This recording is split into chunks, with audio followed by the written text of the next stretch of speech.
Hello viewers, எல்லாருக்கும் வணக்கம். நாம் இந்த வீடியோவில் 12th February 2025 மார்க்கெட் அப்டேட்டை பார்க்கலாம். அப்புறம் ஸ்டாக்ஸில் எதெல்லாம் டாப் கெயினர்ஸ், எதெல்லாம் டாப் லூசர்ஸ், எஃப்எஸ்டிஎஸ் இவங்கெல்லாம் வந்து எவ்வளோ க்ரோஸ்க்கு ஸ்டாக்ஸை பை அண்ட் செல் பண்ணியிருக்கிறாங்க எல்லா டீட்டெயில்ஸும் நம்ம இந்த வீடியோவில் பார்க்கலாம். நிஃப்டி பார்த்திங்கன்னா ஒரு 26 பாயிண்ட் வந்து விழுந்துருந்துச்சு. ஸோ எஸ்டர்டே க்ளோசிங்கை கம்பேர் பண்ணும்போது 26 பாயிண்ட் மட்டும்தான் விழுந்துருக்குது. ஸ்டில் வந்து இன்ட்ராடேயில் பார்த்திங்கன்னா நிஃப்டி மறுபடியும் வந்து 22,800 வந்து ஒரு டைம் போய் செக் பண்ணிவிட்டு தான் ரேலி ஆச்சுது. ஸோ 22,800 வந்து ஒரு நல்ல சப்போர்ட் இருக்குது.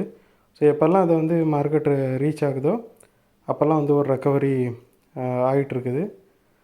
ஸோ மல்டிபிள் டைம்ஸ் வந்து சேம் பாயிண்ட்டை வந்து மார்க்கெட் வந்து டச் பண்ணுறதுனால அது பிரேக் ஆகி கீழே போகிறதுக்கான வாய்ப்புகள் நிறையவே இருக்குது.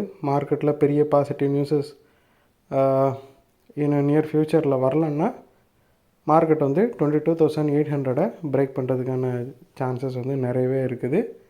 அப்படி பிரேக் ஆச்சுன்னா 21,800 வரைக்கும் மார்க்கெட் வந்து தாராளமாக ஃப்ரீ ஃபால் ஆகி போகிறதுக்கும் நிறையவே சான்சஸ் இருக்குது. அப்புறம் டாப் கெயினர்ஸில் பார்த்திங்கன்னா ஃபஸ்ட் வந்து பஜாஜ் ஃபின்சர்வ் இருக்குது.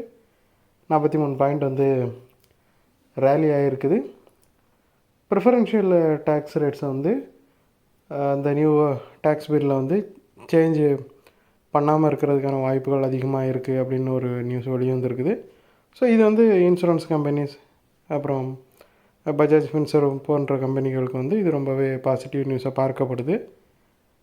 Bajaj Finserv, SBI life insurance ரெண்டுமே வந்து லாஸ்ட் 1 வீக்காகவே ரொம்ப விழுந்துட்டு இருந்துச்சு. ஸோ இந்த நியூஸ்னால் பார்த்திங்கன்னா பஜாஜ் ஃபின்சர்வ் ஒரு 43 பாயிண்ட்டும், எஸ்பிஐ லைஃப் இன்சூரன்ஸ் ஒரு 33 பாயிண்ட்டும் வந்து ரேலி ஆகி டாப் கெயினர்ஸில் இருக்குது.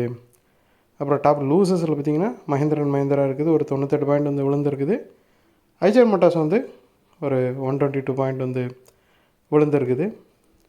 மஹிந்திரா அண்ட் மஹிந்திராவுக்கு வந்து ப்ரோக்கரேஜஸ் வந்து டார்கெட்டை கம்மி பண்ணியிருக்கிறாங்க, அதோட இம்பேக்டில் அது விழுந்துச்சு.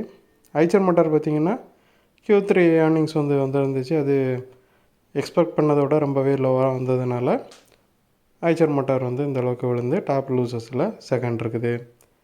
எஃப்ஐஸை பார்த்திங்கன்னா வழக்கம் போல் அவங்க 6வது கண்டினியூஸ் டேவாக செல் பண்ணியிருக்கிறாங்க. 4,969 crore வந்து செல் பண்ணியிருக்கிறாங்க. டிஎஸை பார்த்தோன்னா இன்றைக்கி ரொம்பவே பாசிட்டிவாக இருக்காங்க.